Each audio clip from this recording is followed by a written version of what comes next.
Welcome back, guys. Slowback and welcome back to another online multiplayer video. Today I've got myself as a lovely Greenskins up against the beautiful Empire.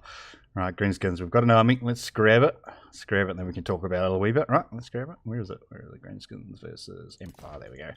Right, so the basics behind this army is obviously we've got a really good front line as far as like Savage Orcs goes. That's just a lot of damage, and obviously the damage migration helps us quite a bit against these guys. We've got a couple of Cav, all boy big ones. We're not going to beat Demigriffs with them, but in combination with that and a foot of Gork from our Orc Shaman, we can actually kill off the Demis that way. So that's basically why we've brought that combination. We've got the wee Moon Hellers just to give us a real fast unit, but the main reason for bringing these guys is that they cause fear, so they can swing around the back and cause fear and stuff like that, which is obviously really, really good.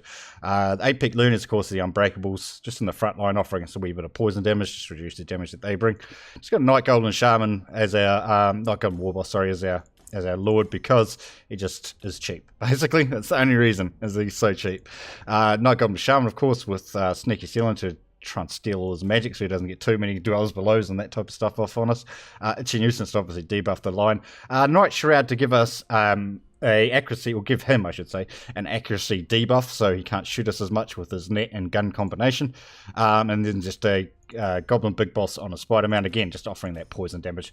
Right, very good. Right, let's get into it. The only thing this army doesn't do so well against, as far as like the Empire matchup is concerned, is like a great sword front line. They still do alright, because the Savage Orc Biggins do alright against great swords, but great swords will actually win that at the end of the day. And quite favourably. I think from memory they have about 40% of their health left or something like that at the end of this battle. So, or the end of that battle, I should say. Right, let's get into it. Hopefully we load fast. Gotta love it when we load in quickly, right? Yeah, you wee bugger. Right. Let's go. So we want to try and keep these Moon Howlers out of the combat, because they're not obviously a unit that's going to beat other cavalry, but we want them for like nearer the end of the battle, where we can like sick them on maybe routing units, or get them on the back of like returning units, that type of thing. That's where their real strength comes in. Now we're going to put 8-pick Loonies out on one flank, and then just interweave the Savage Orcs and the Savage Orc Biggins and the Savage Orcs, just so we've got an equally strong force right across the line, right? That's those guys. Now, as far as our Lord and Cavalry contingent goes, we're going to put these guys out here in a group with these, and our Savage Orc Biggin, and our Lord. And this little dude's just going to hide in there. And we want our Warboss in there as well, right? 2, 3, 4, 5, 6. So those guys are all in the same group. We're going to lock them so they stay in this formation.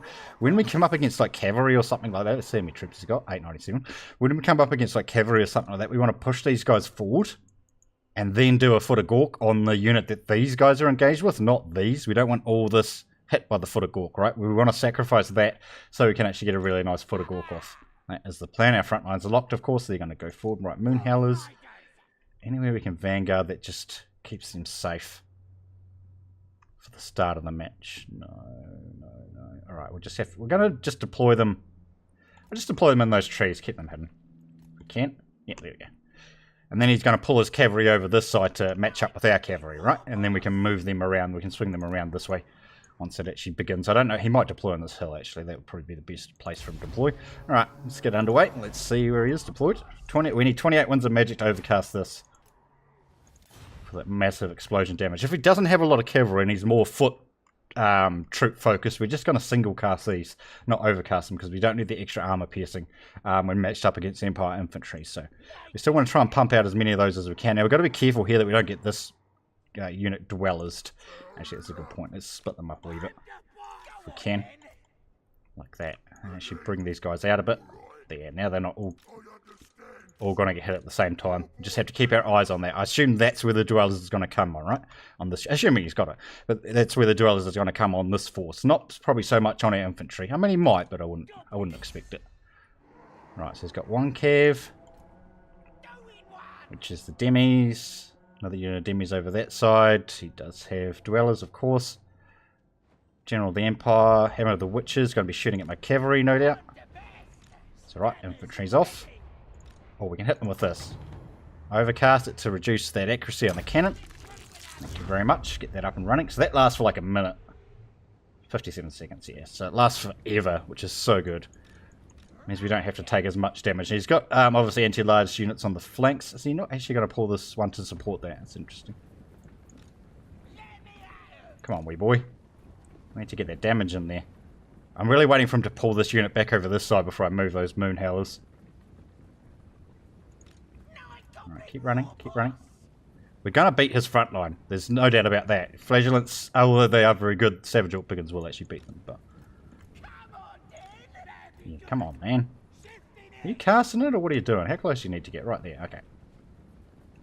I assume he's got silver bullets or something like that hidden in here as well. Oh, he's got one handgunner there, yeah, so he's probably got the silver bullets hidden in there as well. Now, we don't have enough magic to overcast the Foot of Gork yet, so we're going to be a wee bit, not cautious, but we're going to be a wee bit reserved before using these, right? Right, there's the guns, but they are hit with that accuracy debuff, remember? Right, swing these guys up and in.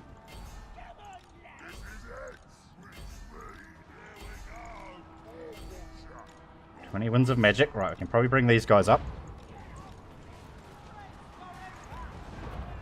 Right, let's actually see if we can jump these on top of these guns. See if we can force that cav to come over and engage with us here. 24. Infantry is all but there. These guys are going to swing in there. Well, that is with that accuracy debuff and everything. God damn. Alright. Let's grab you and you. Go for that wizard, and I'll bring the cav around. They can go for something else. Right, these guys are sneaking in. Alright, I want to try and split these as best we can so we're not all getting hit at the same time, right?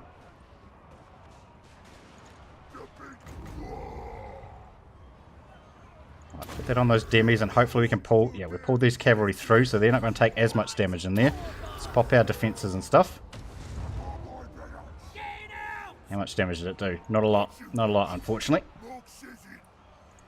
Right, still stay on top of those guns. Our infantry is pushing through. Alright, you guys push in. Right, swing these guys around and there we go. Yeah, yeah. I mean, we didn't get to see the execution of it completely, and we kind of missed with that Foot of Gork a wee bit, even though we did actually put it on them. It just doesn't do as much damage against demis just because of the lack of numbers. But we just had so much stuff, right? We just had so much stuff, and the infantry was just about to break through. And once that infantry broke through, there was no way he was going to stop us, right? No way in hell. Pretty stock standard infantry setup, this one, though. Maybe except for the nets and a couple of extra spearmen in there. Probably knock those two out. Get a net dude in there at the same time would have probably helped a wee bit. But yeah, we did well.